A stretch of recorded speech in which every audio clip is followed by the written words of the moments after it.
Good afternoon, everyone. I'm Lela Meadow-Conner. Thank you for joining mamafilm's Community Cinema Convo series, a video podcast where film fans can join the conversation and support the work of stories and storytellers we love.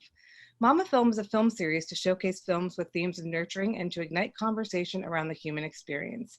Since we're not physically able to gather in our microcinema here in Wichita to experience movies, we're excited to have this platform to connect us, at least in some way, and invite people from all over to join us as well. Today, we're talking about the documentary Once Were Brothers, Robbie Robertson and the Band, and along with our co-moderator, Eric Moore, joining us from Los Angeles, where he works for the American Film Institute, we have special guest DJ Roxanne Stuart from 104.5 The Fox here in Wichita. Hey, how are you? Thanks for joining us. And our lovely guest, Jan Luth. So I'm going to kick things off with a question.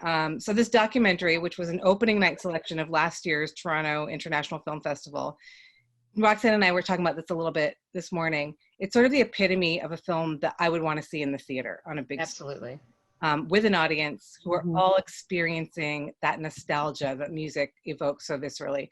You know that the person sitting next to you is remembering some time in their life when they're hearing that song. But alas, here we are, and we're connecting over, this way. Roxanne, what are your thoughts on the film? Just a quick take of somebody who works, in classic rock. Well, it was an amazing film. Of course, Scorsese, how much luckier could you get to have someone choose that for a project, and an incredible director. It did make me think, because I am a huge band fan and I know a lot about the band, and Robbie at one point was sort of an acquaintance. He was a client of mine for a few years. So it was interesting to hear him tell his story, and it kind of made me scratch my head a little bit, actually, because there are things that are in the film that I thought, that's an interesting take, and nobody else can really step up and discuss it because Garth doesn't do interviews anymore. So it was a little disquieting, actually. Yeah, one of the things that I think is kind of fun about the film is just kind of the nostalgia factor that goes with it. So it's interesting to hear kind of your perspective, having had some experience with Robbie. I think we all kind of got a little bit more about his personality through the film. It was kind of fun for me to watch for a number of reasons. One, my father went to Woodstock, he was there, and so I remember a lot of those stories, and I'm sure there's plenty he can't tell. And just kind of stories about the band and their performances, because he saw them a couple of times.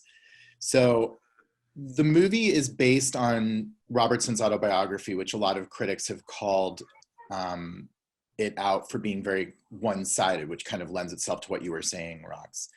And we've heard a lot about some of the difficult relationships between the band members. What are your thoughts on that criticism? Can you go deeper into that? Knowing, because really the only person that I even had a passing acquaintance with was Robbie, although I am a huge Levon Helm fan. When I first started listening to the band, Levon was my favorite. And it was obvious that although Robbie was the leader, Levon was the center and Levon was the heart. So it was interesting to see how the band came together, and the fact that Levon is really kind of who provided a pathway for these people to get together and make this music. I'm still digesting it. I actually just watched it this morning. I like to, if there's something I really want to see, I like to watch it first thing in the morning when my head's empty. And I'm still really digesting the relationship and the magic and how that happened. And honestly, I really regret that we don't have the other sources, that we don't have the ability to ask Levon how he felt, because, a deathbed reconciliation, although great, I'm glad that Robbie was able to do that. It's kind of tough. It's a very one-sided story, and I would love to have heard the other takes. Yeah. Yeah, that's sort of, go ahead, Eric. No, I was just going to say, like, speaking of Levon, you know, he does seem very bitter towards Robbie toward the end of his life. And this is an interesting quote. A reviewer from the San Francisco Chronicle said, "I suspect the ghost of Levon Helm pukes all over this movie." Oh. What do you think a little bit about kind of him feeling like he is owed more songwriter credit? You said you're a fan of Levon.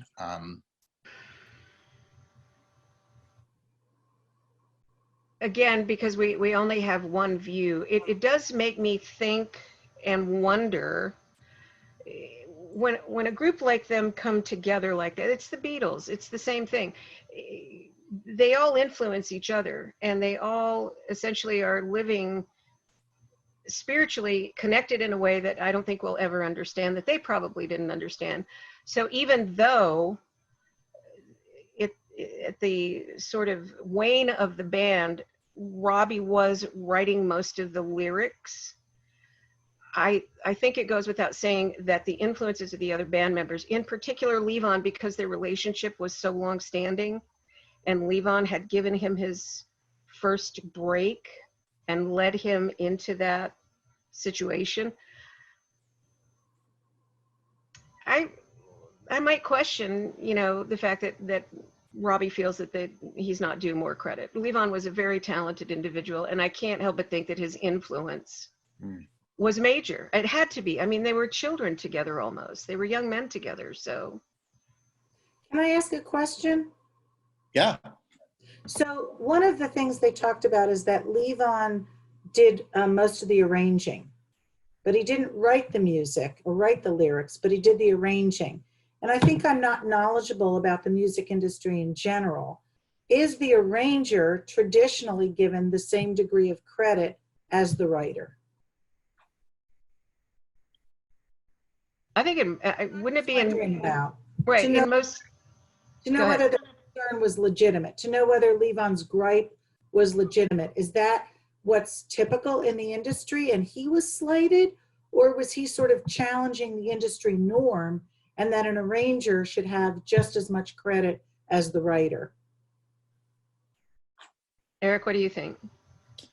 I mean, it's an interesting question. I think that, yeah, I don't know what is standard in the industry necessarily. I probably would consider that still a strong part of the songwriting component. But in terms of, like, you know, when somebody's getting a Grammy, are they eligible? I don't know. What do you, I mean, do you have any perspective on that, Roxanne? Well, okay, what immediately comes to mind is Elton John and Bernie Taupin. Bernie writes all the lyrics. Isn't that how it works? And Elton writes all the music. I don't know that there was ever a norm. I don't think you can establish a norm for something like that in an artistic endeavor.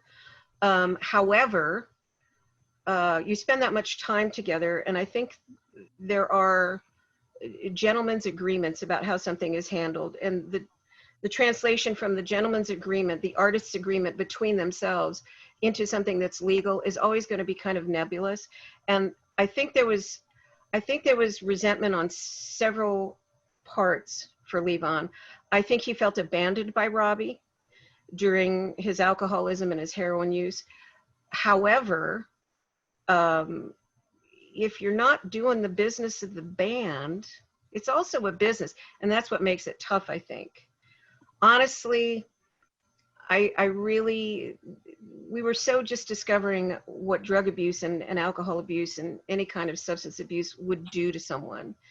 So the idea that you could say, well, this is how it should have been, even though so-and-so was an alcoholic or a drug user, I think it's pretty nebulous. And I think I would have felt a tiny bit abandoned if you were best friends with somebody your entire life, but then you choose your road. And Levon chose something other than the band.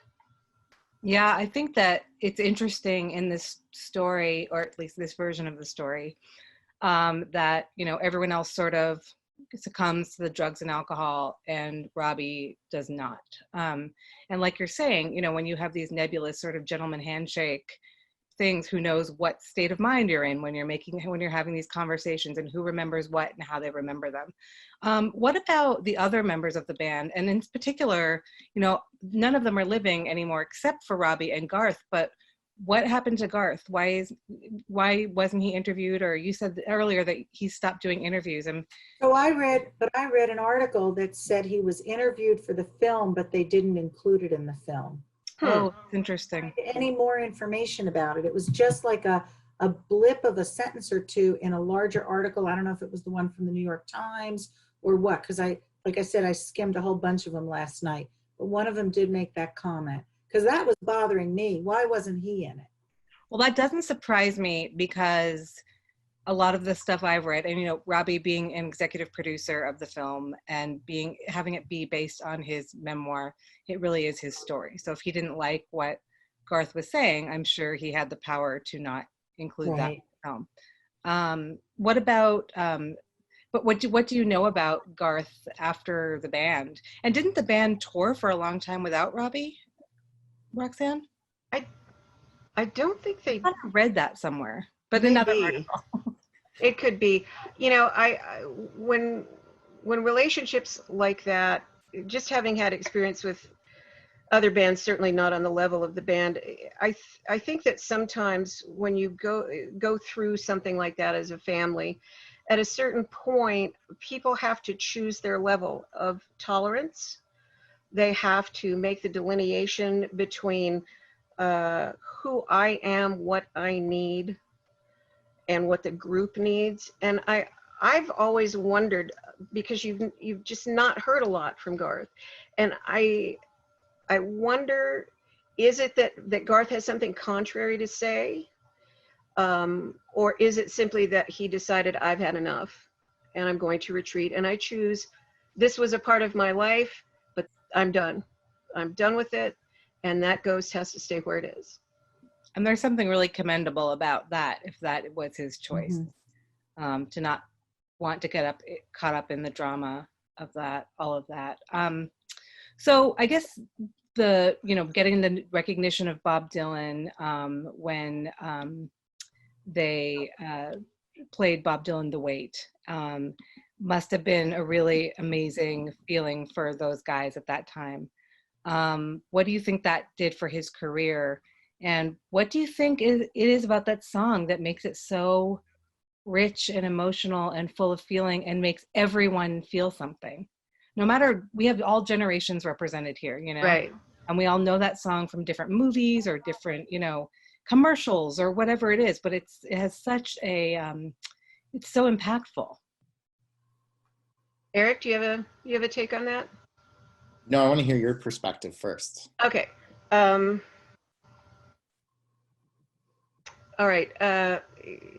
Performing with, to be recruited by Bob Dylan, one would have to think the feelings that I was having, putting myself in their place, was, oh my God, this guy thinks we're cool. We think he's just one of the greatest musicians of all time, and he wants us. I think there was a lot of that, but I also think that as artists and as human beings, because they were extremely young men at that point, not formed, you know, their formation musically and as people was very new. I think that choosing to tour with Dylan was a crucible for them, and there would have been no way they could have become the artists that they were had they not toured with him. You have to, there are certain trials that as a person, as a musician, as an artist, that you have to go through. And I think one of the toughest things in the world, I experience it to this day, just being on the radio, is sometimes people don't like you. People don't like what you have to say. People don't like what you're doing.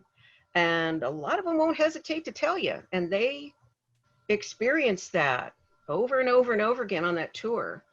And what it did, I think, is make them focus inward and become better musicians and stronger people because of it. And that's, you know. yeah, they talk so much about that they'd get booed off, which was crazy.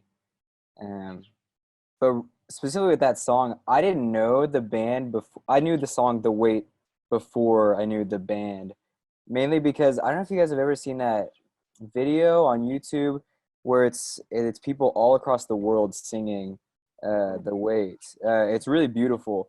If you have a chance, if you haven't seen it, look it up on YouTube. But people from all different cultures. But I don't know, there's something about it that just transcends kind of time and I don't know, culture. It's just I don't know what it is, but it seems like everybody can relate to it. And I think that video really encapsulated because there are old and young people and people in India and people in South America. So Well, I think if you just listen to it, if you read the lyrics of the song, number one, it's absolute poetry, and it addresses the human condition in obviously a way that resonated with everybody. And I think that's kind of what shot them was, here's this young kid in the form of Dylan who's going, okay, I'm going to do it my way. And I'm going to, electrify folk music, which was scandalous at the time. It almost, for a minute there, his career teetered because it's like, okay, are we going to, the kids were interested in it and they wanted to be accepting of it. And then on the other side, there were people who were like, oh my God, what is this? I mean, the folk community pretty much turned their back on Dylan when he went electric. And that was one of his crucibles. I think the song and just how the band came together, it all culminates in the performance of that song. And every one of those musicians, from up in the sky, from the universe, God, whatever, whoever you think the higher power is, right down into their head, into their fingers, and into their hearts. I mean, that's how it feels to me. Yeah, and it must have just been incredible knowing that you're a part of this, Bob Dylan's band, and knowing that your music is making huge changes in the musical landscape, right? And then still having the audience reaction be so negative, because I'm sure they felt it, right? Like, oh yeah, yeah. Well, and not only what they did. To me, it's exactly the same if one could see the very point of conception of a much loved child, the point where the apple hits Newton on the head, the point where Einstein went, ha! Just because it isn't science in that realm doesn't mean that it's not every bit as important, because music is so complicated. The lyrics affect the emotions in one way. The music affects the body and the brain in a way that is so multi-level. The vibration at which musical instruments play affects the physical as well as the emotional and the spiritual.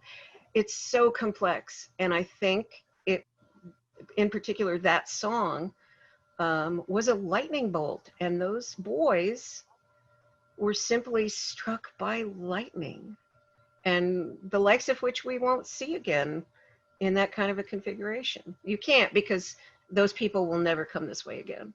Yeah. Well, my memories of the song go back to kind of those road trips with my parents. We used to go cross country to all kinds of weird hippie nonsense, like wood stove conventions, and that's a true story. Awesome. Yeah, it was great. So I'm curious, what associations do you guys have? I know, Isaac, you're kind of new to discovering the band, but I'm just curious what all your recollections are. What does it make you think of? Well, for me, it reminds me of sort of like late in high school, which was like in the early 90s, when I was sort of discovering all this classic rock. So like junior, senior year. So like, I guess 90, 91, when we started listening to all this classic rock at my hippie boarding school, Quaker boarding school. And just I listened to classic rock all through the next decade, and I think it just reminds me of youth and feeling free and just a different time. I can't even put it into words. What about you, Jan? It's my youth. It's the music of my youth. And I don't think I understood at the time that some of what they were doing was cutting edge for music, because I would never pretend to be that knowledgeable. I don't think I understood that at the time. But so I just, I'm watching it on the couch last night, and I'm like dancing on the couch. My husband grew up with country music in a small town in Illinois. He didn't know this group. He didn't know their music. So that was sort of interesting. That sort of contrast as we watched the film together last night, I think was very interesting. But they just scream my youth, and I love their songs. And I too am all about Levon Helm. I love Levon Helm. So, and I don't want to change the subject, because I know, Eric, you were asking Isaac, but I want to come back to after this about when they were being booed and why they continued, because I had a thought about that from the film that I wanted to ask you guys. But I know, Eric, you were wanting to know what No, go for it. Let's hear. Yeah. Levon had enough of it, and he said, I'm done being booed. I'm going to go work on an oil rig. And they rounded up this other guy whose name I don't remember. I apologize. And they continued going. What no one talked about was how much money were they earning. They were being paid a pile of money to go on this tour with Bob Dylan. And nobody talked about that part of it. And then it would be more interesting to understand the context of Levon's decision to not go on the tour and to give up that money and go work on an oil rig. What did that money do for them as a group? How did it advance them to then be able to sit in that pink house and keep making music? They didn't talk about that. And I was thinking about that even as I was watching it. Like, give me the economics of this, guys. Don't just give me the altruism. Give me the economics. Manager, and that manager knew how to make money, and he was figuring out how to make money for these boys and himself. And I'm sure they were being paid pretty by Bob Dylan. They did skip a lot of history there too. Well, there's a lot of context. There was a lot about the music making, which was marvelous. But like it or not, economics drive a lot of your decisions, even in something as magnificent as music making. And that part was not really addressed in the film. Well, and I think one of the reasons that it wasn't, and I'm just speculating, it's not like Robbie and I were ever great friends or anything, but the impression that I have of him, and this is 25 years ago now, is that he was always very focused on the music. And I wonder, because that's always, so you've got the spiritual. So, okay, I've got this incredible ashram and everybody's coming and this is great because they're all getting the message. But the ashram still has to pay the electric bill and the gas and the water and everything else. So how do I make this work? It's the same thing in the music industry. And what I found when I was living in Los Angeles is that is such a sensitive subject. Money, you can be as open a group of people as possible, and money always still gets to be a touchy thing because everybody looks at remuneration and reward for what they do differently. And I think that's why Robbie doesn't touch on it, because I think it was too sensitive. And obviously, I think there were feelings that certain people thought they were worth more. I also think that at a certain point, Levon said, I don't care what you're going to pay me. This is not what I want. And that's why I think that's why I've always been so enamored with Levon, because he is a take it or leave it kind of guy. You could see that in interviews and the way that he lived his life once he got off of the drugs. He was very altruistic and had a certain level at which he wanted to function, and that was it. And it was his way or the highway. And his making the decision to leave, I think, was that, and partially perhaps self-preservation. Perhaps he felt he was going to lose himself if he didn't leave and take a break. Yeah, I think those are really great points. I guess speaking of kind of the creation of music and where they were at then, obviously Robbie has released some amazing solo albums after this time with the band. Why do you think they weren't better received? Any thoughts on that? They weren't it wasn't the band. It wasn't the band. Simple as that. And I hesitate to relay this, except the only way that I can explain it is from time to time I have, because besides being on the radio, originally when I moved out to Los Angeles, I wanted to work in the studio. And I am a certified recording engineer, and I did some work, not ever anything big. I did a lot of, second level EPs for people. But there's something about studio work that when the combination is right, there is that lightning bolt. There is that biblical reference that I use all the time. People kind of look at me, but it's absolutely true. When everything is perfect, it is though people glow. It is though the spirit is such, the vibration is such that you could see tongues of fire above their heads. The energy and the cohesiveness of what they create in that moment is as close to perfect as you can get. And that's something about that song, The Wait, with the harmonies. And you're right, it's just perfection in that moment when it just kind of takes you away. Yeah, and Richard saying that he didn't realize that they could harmonize. They didn't know their own power.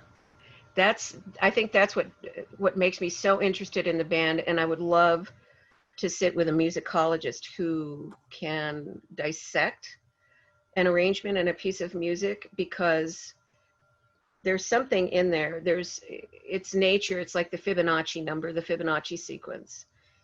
It is that combination of those guys at that time and that song. I mean, unearthly, absolutely unearthly. Yeah.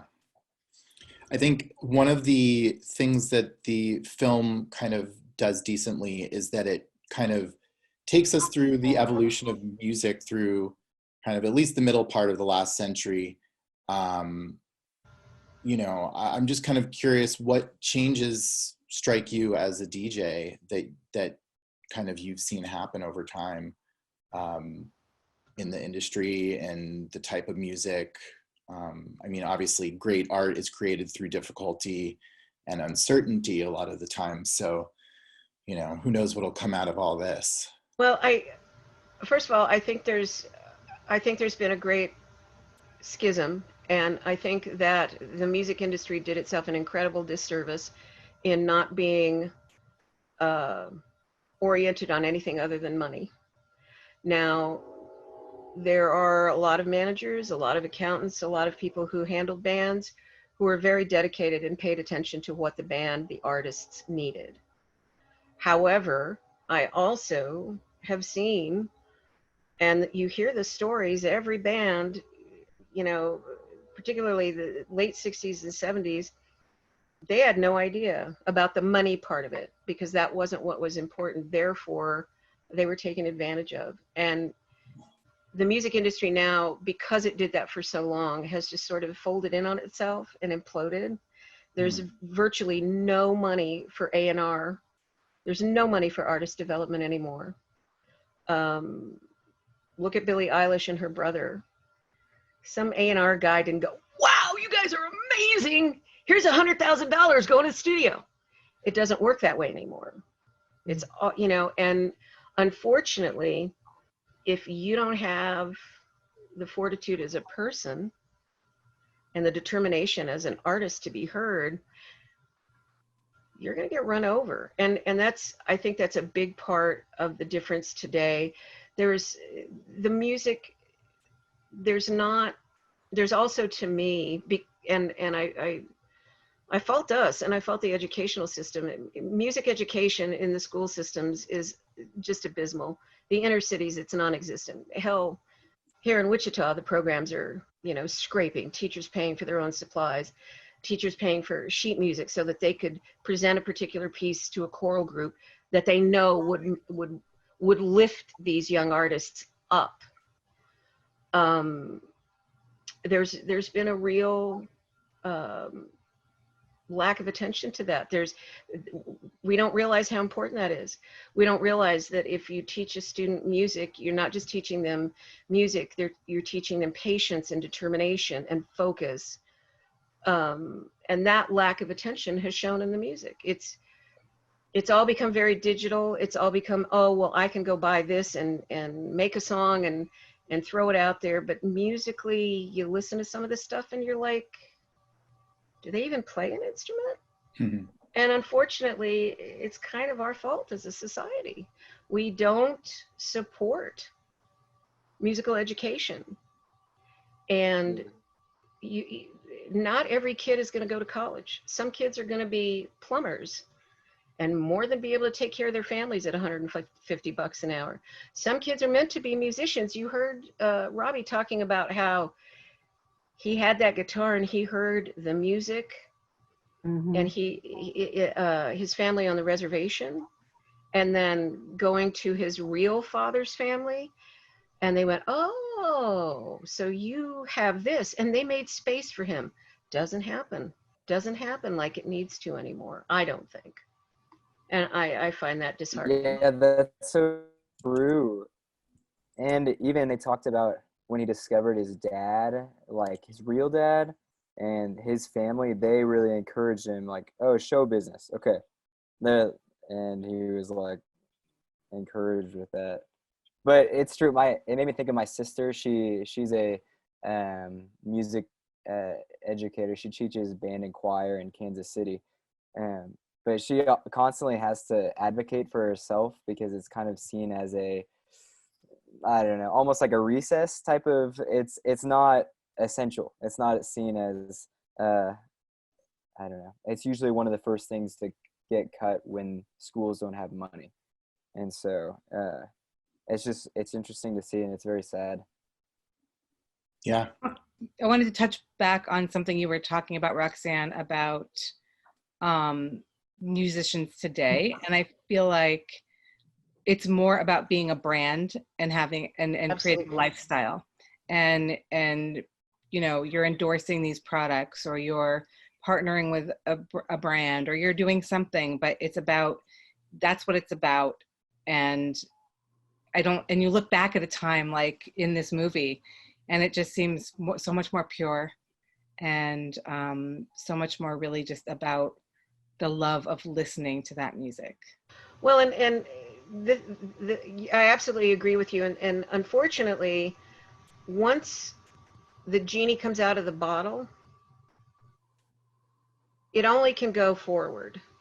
And with music, and with rock and roll in particular, although any music, if you look at the genesis of a particular composer or a type of music, once the genie is out of the bottle and everybody catches on to it, there's always going to be that branding. Somebody's going to find a way to make money. And they had two incredibly savvy managers. I mean, David Geffen, I respect David Geffen immensely, but I have also heard stories about him, and he was Mr. Money.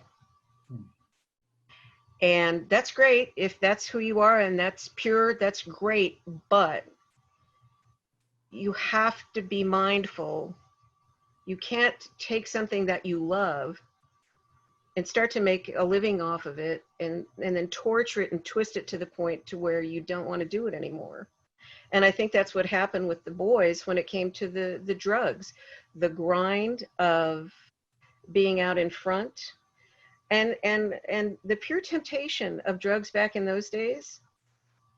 Because I don't want to say I had great experience, But there were some things out there that I tried a couple of times and went, oh, I really like this. I'm never doing it again, because it scared me.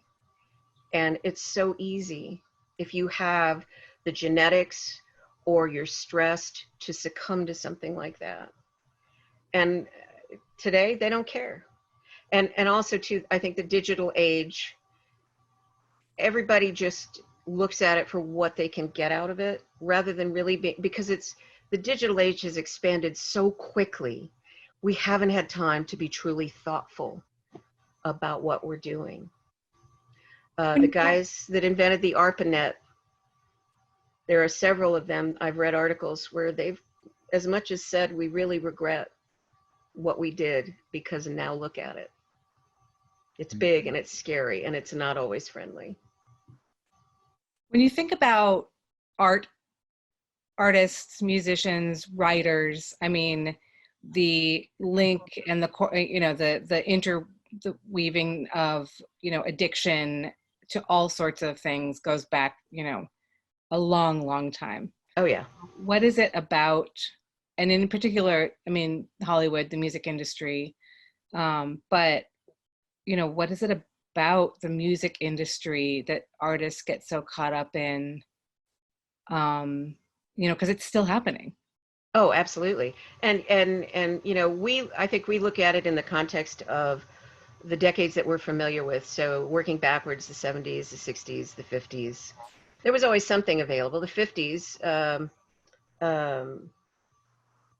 oh my gosh, Woody Guthrie. Right. I wish Woody wouldn't have taken that last pill. Mm-hmm. Some sort of drug, some sort of alterant has always been available. Because I have some Native American background, I've had the benefit of having family members and friends who very early on explained to me that all of this can either be your demon or your redeemer. You can use the drug as a tool, proper use of the tool. You don't take a screwdriver and hammer a nail in. That's what hammers are for. I think the availability of drugs, particularly the 50s, 60s, 70s, and now forward, the pressure to create in the music industry in particular, because it's so consumable and because we want. Oh, we love this band. Great, we want more. You can't feed that animal fast enough. Therefore, the pressure on the artist is such that you look for any channel, anything that will open the channel, so that what you do, who you are, that thing that comes out of you, comes out freely and at your command. It's the muse. You can't, you can't just open up your head and there it comes. It comes when it comes. And then adding the business side of it and the pressures of that, I think really exacerbates these. Oh, absolutely. Totally contributes to the demise of so many artists. You when I was listening to the film, I didn't get the impression that Robbie had engaged in a lot of drug use. Is that correct, or is that not correct? Do you know, Rox? You know what? I don't know personally. I get from those same conversations, there are just people who go, oh, well, this is fun.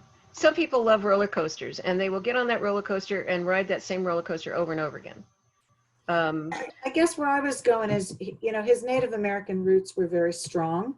He actually used certain kinds of expressions, like we were doing a fancy dance. I mean, that's Native American dance. So there was those cultural roots were deep in him and kind of revealed themselves in little itty bitty ways throughout the film. Mm-hmm. That I was wondering as you were speaking is, was he maybe not as engaged in all of the drug use because of some cautions he may have also received when he would go to see his mother's family? Oh, you know what? I think absolutely. Life on the res is tough. Right. I still have family to this day who lives on the reservation. And I think it was the exposure to that, the learning the truth about his parentage, Mhm. and and by that time they had already had kids. They had already had their first baby, and the second one was either on the way or they had had the second child. And I think he and Dominique had a bond that was such, and he, I think, was so much more oriented to wanting the family that he didn't have. And he was determined to put her and that family. Mhm. And I think it happens instinctively. I think he was so determined to put that above everything else because that's what he needed to be complete. I think that's why perhaps he didn't indulge. And some people, you ride the roller coaster once, you're great. Other people got to ride it and ride it till they fall over. Yeah. It's genetic, it's psychological. I mean, I'm sure he indulged, but I think Dominique's influence was strong. I think he and she had a bond from the very beginning that was every bit as strong as he had with the boys, just different. Yeah. Speaking of kind of things that really change our lives, perspectives, experiences that we have that forever change us. How do you guys think that COVID-19 will change the way that we experience live music, both for the bands and for audiences? I'm just curious, like, what do you think of that, Rox? I've been thinking about that a lot because obviously, every day I have a certain format that I have to adhere to, which is, I would always say this even in front of the men I work for. It's too narrow for me. I mean, I am a huge music lover. There is not a type of music that I don't like. There are some that I prefer more than others. This is going to be interesting. We are not, and I've said this to several people, we are not sprinting with this particular virus. This is a long distance run, and people don't know it yet. We're having these living room performances, which everybody thinks, wow, that's really cool. And look at the technology, and look what the technology can bring us.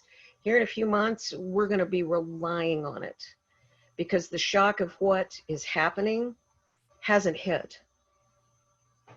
Yeah.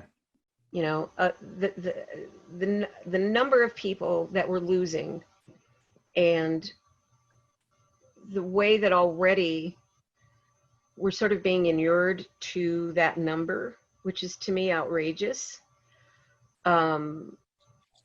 It's going to hit. The isolation is going to be such that we are going to need Keith Urban in his living room. And we're going to need Alicia Keys with no makeup singing to us, and it's going to be acceptable. And you know what? I think that's a good thing. We are going to be drawn closer together because of the need, the isolation, even though we can't be physically together. And I just hope that we find the vaccine faster than what I'm anticipating. But I'm hoping that the music industry as a whole, the artists finally go, no, this is what we need to do, and this is how we're going to do it. And not let the music industry go, oh, well, no, that's not it anymore. Right, exactly. And it's just so, I mean, all of what you're just saying, I'm thinking about the ways that we the original ways that we were intended to experience music and film. And these were together, in person, standing next to someone, sitting next to someone who's also having that experience, and how this will change that so much for a while. Going to music festivals or going to even just a concert, like at the Cotillion or the Orpheum or wherever you go to see shows. I mean, people are going to be hesitant to do that. And what about bands? Are they going to want to tour? Is it going to be worth their while? I mean, so for movies, we're having sort of the same conversation with like films that would play the film festival circuit. Right. Aren't getting their chance to play the circuit because 6 months worth of film festivals have been canceled. But you think about bands who do their tours for publicity, or even make their money touring. I don't know how many bands that is, but that changes a whole way of connecting with audiences that you wouldn't have, like an organic way of connecting with audiences. And to me, I'm having a hard time wrapping my head around that whole scenario. It's, yeah, I'm doing the same thing, because besides the fact that, I play music on the radio and we keep company, that's our job right now, is not just to play music on the air and service our advertisers, but our function now is to keep everybody company and try to keep everybody calm and try to let people know that they are not alone. We've had discussions about this practically every day. And I think we're going to have to innovate. I think that artists are going to be forced to realize that these big tours are not how they make their money anymore. I think it's going to force a new civility in terms of the way that we relate to each other. Hopefully short of not having an asteroid hit the earth and we're all gone and we start over. I think this is, again, however it happens, I think this is one of our chances to wake up and go, okay, maybe I need to treat everybody else differently. Maybe we need to relate to people differently. And I think music is going to be one of the big starts. For sure. I agree. It's well, originally I was I love going to concerts, and so I was like, oh man, that's not going to happen for a little while. And even when maybe it would be safe, I'm sure people will still be hesitant just because we haven't done anything like that. It's definitely crazy. And also, like you guys mentioned, it probably will be hard for some artists, because I know, well, I got to work at a record label this last summer, and so I don't understand everything about the industry, but they were kind of more indie artists, and so they relied a lot on concerts to make their money and like merch sales, because they couldn't make that much off of streaming services, and so I'm sure that'll have a big impact there. But also, yeah, I think there's cool things and good things. I think we're connecting like we've never have before. One thing I've noticed is people are not in as much of a hurry anymore. That's really random, but like people, like when I was biking today, and people just let me pass in front of them when I get to like an intersection, and people aren't in a hurry right now because everyone's kind of trying to figure out what's going on. But yeah. That's a really good point, Isaac. I think you're right. And I think it's kind of like time doesn't really matter as much. It's like, what day is it? Does it matter? What time, as long as I'm getting my sleep and everyone's, healthy and fed, it really is a very different time. But Roxanne, because we were talking about it a little bit this morning about what an interesting time it's been for you as a DJ and people turning into the radio to hear music, to take them away from this. What sort of responsibility, and it's almost a weight, what do you feel as somebody who's there to provide this entertainment to play, the weight, so that I think about something else rather than the situation that, we are globally ensconced in? Well, it's interesting to me in that, we've had the world wars, and there were countries not as affected by them, but it was still of concern. This is a different situation in that everybody has an equal stake, because everybody could become ill, could become infected. And it is a very heavy thing. When I first got into radio, I got into radio because of the music. I can pinpoint the exact moment that I knew I wanted to be on the radio. I was 9 years old, and we lived in Miami, Florida, and there was a radio station, WQAM. They played top 40. And part of their imaging at the top of the hour was the Grassroots singing Sooner or Later, but rather than singing Sooner or Later, they were singing the call letters.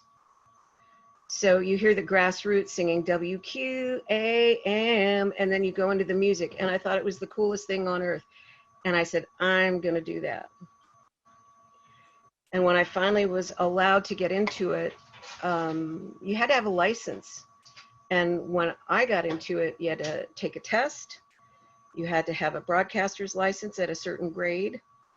And believe it or not, I had to hold my hand up and swear to uphold the public trust. And if you'd have told me when I was 17 that this was going to happen, I would have been incredulous and I would have laughed at you. It is an incredibly heavy weight. And yet I signed up for it. I am making space for others. That is what I do. It's important to me. I want to get to whenever my end is and know that I did what I intended to do. And this is it. And it's playing music. It's talking about music. It's turning people on to other kinds of music other than what I do at work. But if I can do that, help people, lift them, then I've done my job. But it's right now, I made the analogy at work the other day that KFDI were known for our weather coverage. That is our legacy. Bad weather hits Wichita, you turn to KFDI. And we are now experiencing a tornado that is going to last 24/7, 365 until they find a vaccine, until everybody can be tested and we know who's contagious and who isn't. And we're all kind of looking at each other going, wow. So what are some of your favorite songs to play right now? What do you think is helping people through this? What is helping you through this? What kind of songs? What are your favorites? Wow. Interesting. Well, one of the ways, and we started doing this before the virus, we have a feature on Thursdays that we had been advocating for years. Actually, it's taken us almost 2.5, 3 years to be allowed to do it. It's called Vinyl Thursdays. And the idea was, couldn't we just play album cuts or entire sides of albums on vinyl, the way that our generation listened to them from the beginning? You didn't have an MP3 where you flipped around and put it on shuffle. You ran to the record store, you spent $5.98, you ran home, you threw that sucker on the turntable, and unless you wanted to stand there and skip from cut to cut, you listened to this piece of work from the beginning That's right. to the end, and then you flipped it. And so we have now been doing Vinyl Thursdays for about the last 7 or 8 months. From 6 a.m. to 6 p.m., the first 15 to 20 minutes of every hour is dedicated to an artist that we play, but we may play an entire album side. And people have gone nuts about it. They love it. Our particular listenership that we're aimed at really loves it. I rarely listen to anything at home that I listen to at work. Because I'm an album head, I tend to listen to my favorites from beginning to end in an album. And a lot of the albums that are my favorites become almost mantra-like, because I have a little bit of OCD, so I tend to memorize things. So like right now, although we do play ELO, Electric Light Orchestra is huge for me right now, in particular, Out of the Blue.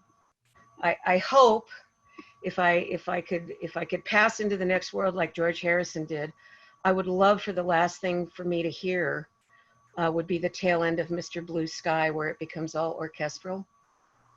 And maybe as I close my eyes for the last time, hear the synthesizer voice say, "Please turn me over." I just got the chills. Yeah, that was really Thinking good. about that. And I listen to things like that. There's a Swedish artist, a young, I think he's half African American, by the name of Steven Simmons, and that's with a D at the end, who has an album called Spirit Tales, and you can hear it is another band moment.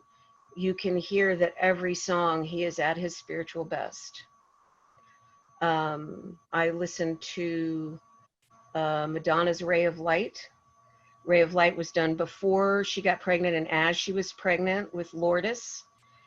And you can hear the change in her as a human being, not only as an artist, but just going through that physical process changed her in a way that I don't think she completely understands. And I find it beautiful. It kind of depends, but it has to be something. And I actually, I listen to The Last Waltz a lot. And The Wait, for me, all of their music, I literally, in watching the movie, took a trip through my first marriage, which was an incredibly difficult marriage. And I lost him to a car accident. It saved my life after I lost him. It helped me come to a place when my second marriage failed after a long time. It reminded me that I am who I am and that I will live through anything I need to. And now it reminds me that everything has weight. Everything that's important in our lives has weight.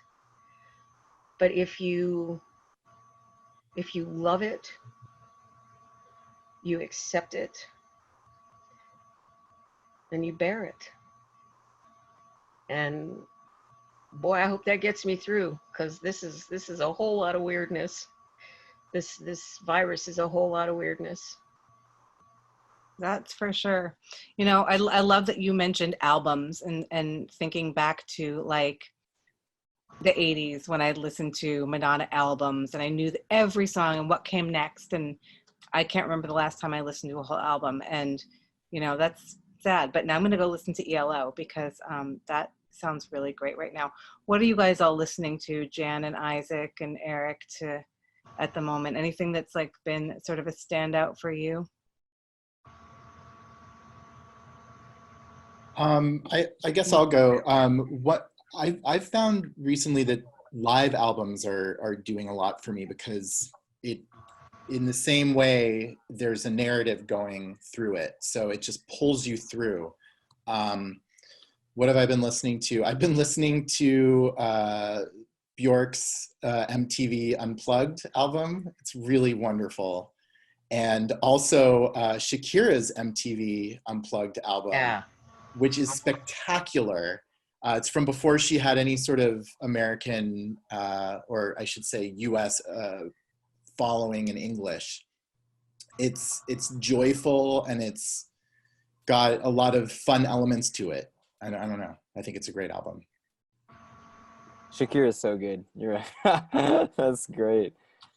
For me, it's been two things. So I'm a big hip hop guy, so I really like Christian hip hop. So one of my favorite artists, he dropped an album yesterday called Heathen. It's really good. He's Dominican and he's awesome. And then also I miss like big events like concerts, and so I've just been playing old school pump up jams that I would like dance to at like our homecoming and prom and different parties and things. So yeah, those two things. That's fun. What about you, Jan? Oh yeah, Jan. I don't think I've been listening to a lot of music lately. I listen to so much NPR and news. I've become like a news junkie since I retired in November. And I haven't been listening to a lot of music. When I was doing a lot of cooking earlier in the week, preparing for the holiday, I had Norah Jones on because she just like, me, you know, but after watching this last night, I thought I need a little bit more stuff that makes me want to get up and dance and move around. So. Nice. Well, and I think that what we are experiencing, and one of the things that I want to try to spread, and this is a great start, and I want to figure out a way where we can screen more of these and talk about the movie and the music. It's reminding us that all of that stuff out there, it really doesn't matter. It is about who you are, how you love, taking care of those around you, lifting up people when you can, making the effort to understand those who you see as unfathomable, difficult. We all have challenged people in our lives. Castaneda called them Loki, the trickster. We all have tricksters in our lives. And I think being isolated like this is going to force us to reconnect with that and not become so inured of all of this Sturm und Drang that's all around us, because that's just static. That's all it is static. All we got to do is turn that cosmic knob a little bit, you know? And I'm terrified. I will admit it. I am terrified. I'm immune compromised, and I go to work every day, and I'm still I will be receiving treatment for the rest of my life. Hopefully that's a long one. And even going to get my treatment in this time, it's frightening. It's absolutely frightening. But you know what? I'm here, and I am going to use that music and try to use whatever platform I have that can push that music out there. And not even my music, not my agenda, just the idea that, you know, you're still here and you're still breathing. Enjoy something. Enjoy that song that you love so much. And we're starting to get a little bit of trickle in about that.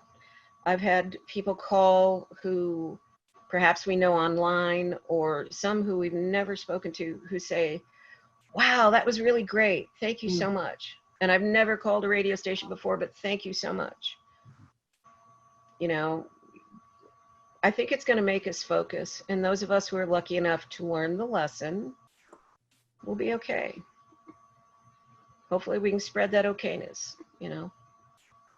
Well, thank you for doing that for us right now, for sharing your thoughts with us, and, you know, taking an hour to not watch the news and not be consumed with everything that's around us, and thinking about the music that's made a big difference in our lives. And, you know, thank you for continuing to do that. We will log into 104.5 The Fox so we can hear you, and Vinyl Thursday sounds amazing.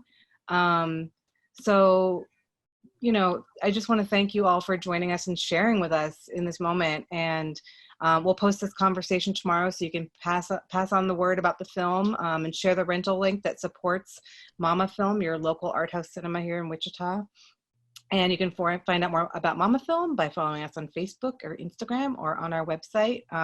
You can even become a member of our village. And hopefully when we open back up, we'll be able to offer lots more member benefits. But at the moment, we're just happy to be able to have some technology that can bring us together. So thank you, Eric. Thank you, Jan. Thank you, Isaac. Thank you, Roxanne. So much. And yeah, maybe we should do this again. There's so many amazing documentaries, and talking about music makes me just want to go start cooking something and play an album. So I haven't honestly felt that way in about 3 weeks. So I really appreciate that. That's the moment I needed. And I think we all do. So thank you all so much, and have a great week. Great rest of your weekend, and a great week next week. And we'll do it again. Yes. Thanks, guys. It was so nice to meet all of you. Bye. Thank Isaac, you. love you, man. Love you too. This is great.